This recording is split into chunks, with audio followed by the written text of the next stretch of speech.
In this video, we're going to build something super cool, a login and register application using Python, Tkinter, and Supabase. By the end, you'll have a secure system where users can register with a username and password and then log in to see their personal dashboard. All right, let's get started with Supabase. First, head over to Supabase and log into your account. You'll need to give your project a name,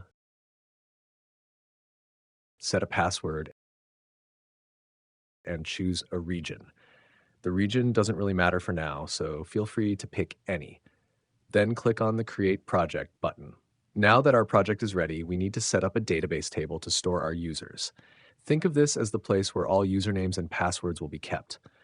Inside this table, we'll add a few columns: an ID, which will be a unique identifier, a username, a password, and a created at timestamp.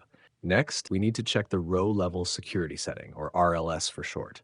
RLS basically controls whether every query needs specific policies or not. For this project, we want to keep it simple, so make sure that RLS is turned off. If it's off, you're good to go. Now we're almost ready to connect Python with Supabase. For that, we need our project keys. Go to your project settings, then under the API section, you'll find the data API URL and your API keys. Copy those because we'll use them inside our Python project to make the connection. And that's it for setting up Supabase. We now have a project, a database table for users, security settings checked, and the keys ready. Now it's time to dive into the coding part. Before we can play with Python modules in our project, we first need to make sure they're installed. Think of it like shopping for ingredients before cooking. You can't bake a cake without flour, right? So go ahead and run the install command on your terminal. Once installed, we can start importing them into our project. These modules are basically our superhero team. Tkinter builds the GUI, TTK makes it look sleek and modern, Messagebox is our little megaphone for alerts, Supabase connects us to the cloud database, and bcrypt keeps our passwords locked up tighter than Fort Knox. Next up, we connect to our Supabase project.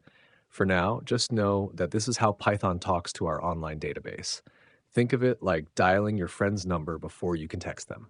Once the connection is set, we open the canvas for our masterpiece by creating the main window with Tkinter. We give it a title because every app needs a name, set its size to 400 by 300 pixels, and lock the size so nobody stretches it like silly putty.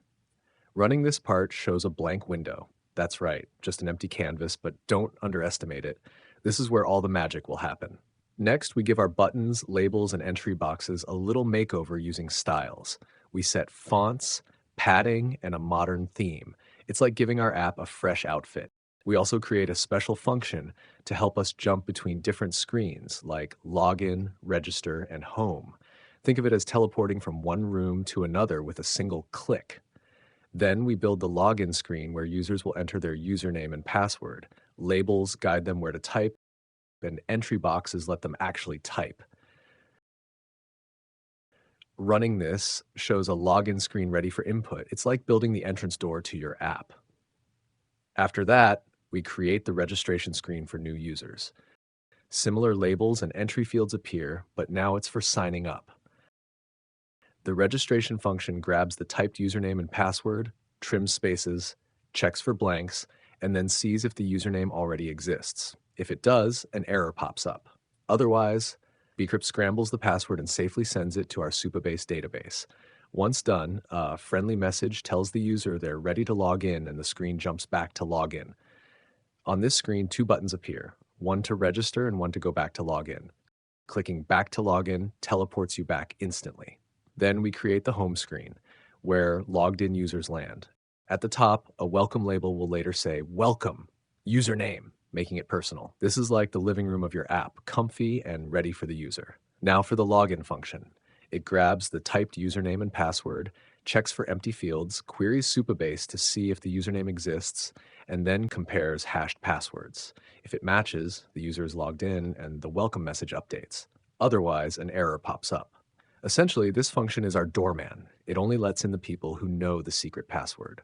On the login screen, two buttons handle navigation: login to try logging in, and register to jump to the registration screen. On the home screen, we add a logout button, sending the user back to login. We also make sure the app starts on the login screen, and running the main loop brings everything to life. Now comes the fun part: testing. First, try logging in without registering. Oops, error pops up. The doorman is strict. Next, register a new user.